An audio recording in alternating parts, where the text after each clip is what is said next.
Здравствуйте, в эфире новости спорта, в студии Власий Сергеев. Россиянин Александр Третьяков стал победителем общего зачета Кубка мира по скелетону. На заключительном этапе соревнований, который проходил в Калгари, Третьяков занял второе место и в общем зачете набрал 1704 очка. Его ближайший преследователь, южнокореец Юн Сун Бин, одержал победу на этапе и в общем зачете набрал 1680 очков, став вторым. Третье место Кубка мира занял восьмикратный обладатель трофея латвиец Мартинс Дукурс, у которого 1533 очка. Для Третьякова эта победа на Кубке мира стала второй в карьере. Шайба Александра Радулова помогла Далласу выиграть у Чикаго со счетом 4-3 в гостевом матче регулярного чемпионата НХЛ. В составе победителей помимо россиянина отличились Радек Факса, Мат Цукарелла и Джейден Спеца. У хозяев шайбы забросили Крис Куниц, Дрейк Каджула и Джонатан Тейвс. Даллас занимает седьмое место в западной конференции, набрав 67 очков в 62 матчах. Чикаго расположился на 11-й строчке с 61 очком в 63 встречах. В следующем матче Даллас 27 февраля сыграет на выезде с Вегасом. Чикаго на следующий день в гостях встретится с Анахаймом.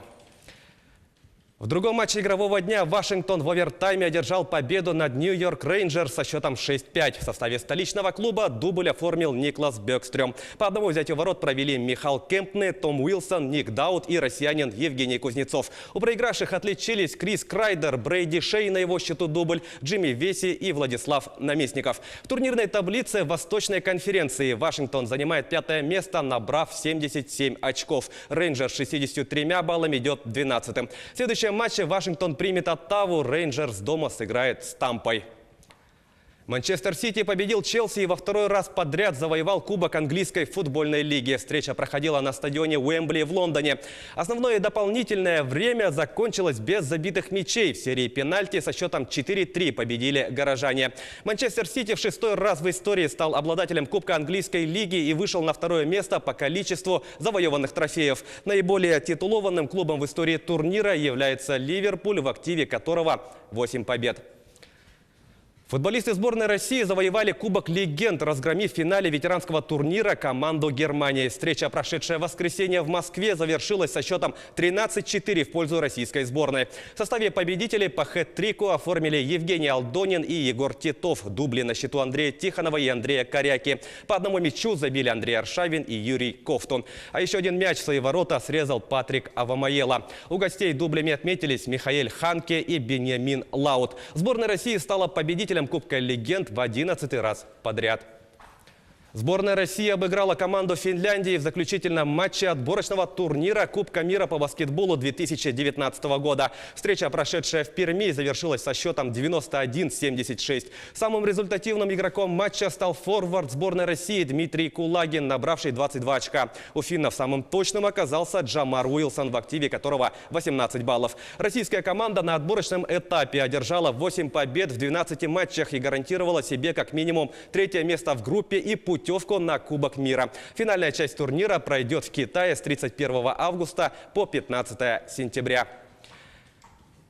Не менее зрелищные баскетбольные баталии прошли в Якутске. Региональный чемпионат школьной лиги КС Баскет собрал на столичном паркете 6 команд из Якутска, Алдана, Мирного, поселка Жатай, Намского и Татинского районов. Чемпионат школьной баскетбольной лиги КС Баскет – это социальный проект, который проводят на всей территории России уже 12-й раз. Он направлен на развитие массового спорта и воспитание здорового поколения.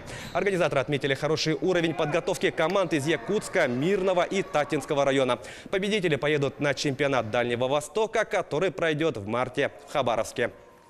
Ну, у нас вот в этом году, значит, команда «Пятая высота», это 5-я школа, вышла в этом году в финал. В том году они немножечко не смогли побороться за финал, за игры в первое место, поскольку они проиграли выход команде, по-моему, как раз Татте.